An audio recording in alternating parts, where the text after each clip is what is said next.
আসসালামু আলাইকুম। One sentence grammar বাংলাতে আপনাকে স্বাগত। আজকের এই পর্বে আমরা একটি বাংলা বাক্যের ব্যাকরণ নিয়ে আলোচনা করব।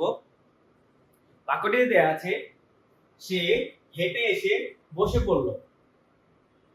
যেহেতু আমরা এখানে দাঁড়িয়ে পেয়েছি, আমরা জানি কোনো সেন্টেন্স যদি আমরা পড়ি তাহলে প্রথম হচ্ছে আমরা কর্তা কর্ম ক্রিয়া বের করব। আমরা বাক্যটির প্রথমে যে শব্দটা দেওয়া আছে সেটার দিকে ফোকাস করব। এখানে আমরা জানি সে দেওয়া আছে, আমরা যদি প্রশ্ন করি কে হেঁটে এসে বসে পড়লো, তাহলে প্রশ্নের উত্তর আসে সে। আমরা জানি কোনো শব্দকে হচ্ছে কে বা কারা, কার বা কাদের দিয়ে যদি প্রশ্ন করি তাহলে কর্তা আসে। তাহলে আমরা কে দিয়ে প্রশ্ন করার কারণে আমরা এখানে সেটাকে কি পেলাম, কর্তা হিসেবে পেলাম। এর পরবর্তীতে আমরা দেখতে পাইতেছি এখানে হচ্ছে হেঁটে এসে বসে পড়লো। তাহলে এখানে হচ্ছে আমরা যে শব্দ দ্বারা কোনো কাজ করা বা হওয়া বোঝায় তাকে বলা হয় ক্রিয়া।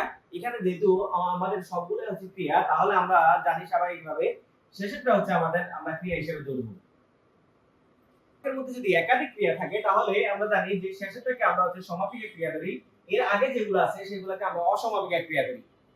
এখন যেহেতু মাত্র আমাদের এখানে হচ্ছে কর্ম নাই, আমরা জানি কিভাবে কাকে দ্বারা প্রশ্ন করলে যে উত্তর আসে সে তাকে বলা হয় কর্ম। আমরা এখানে স্বাভাবিকভাবে কোনো কর্ম পাই না। আমরা যদি প্রশ্ন করতে চাই তাহলে এখানে কি বা কাকে দ্বারা প্রশ্ন করার মতো কিছুই নেই। এজন্য আমরা এটাকে কি করতে পারতেছি না, প্রশ্ন করতে পারতেছি না। তাহলে পূর্ণটা হচ্ছে আমাদের সমাপিকা ক্রিয়া, কারণ এটা হচ্ছে যে বাক্যের মধ্যে একাধিক যদি ক্রিয়া আসে শেষের যে ক্রিয়াটা আছে এটা অবশ্যই সমাপিকা হবে। যদি কোনো বাক্যের মধ্যে ক্রিয়া না থাকে তাহলে সেই যে তখন তাকে বলা হয় অক্রিয় বাক্য।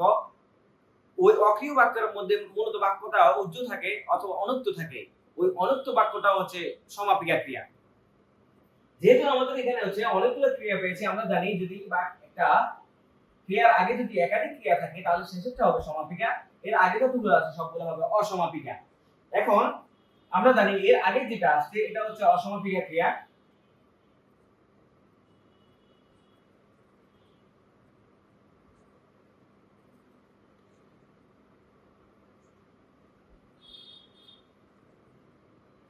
এখন এটা হচ্ছে সমাপিকা ক্রিয়া।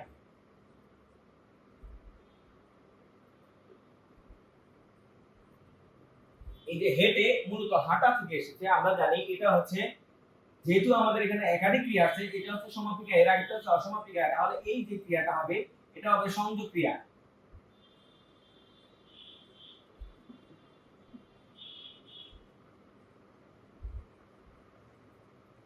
আর সংযোগ ক্রিয়ার আগের যে ক্রিয়াটা সেটা হবে নাম ক্রিয়া।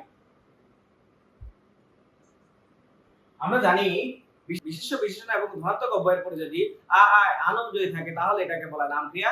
আর যদি বিশেষ্য বিশেষণ এবং ধনাত্মক অব্যয়ের পরে করো ধরা মারা হওয়া খাওয়া এগুলো যদি আসে তাহলে আমরা এটাকে বলি সংযোগ ক্রিয়া।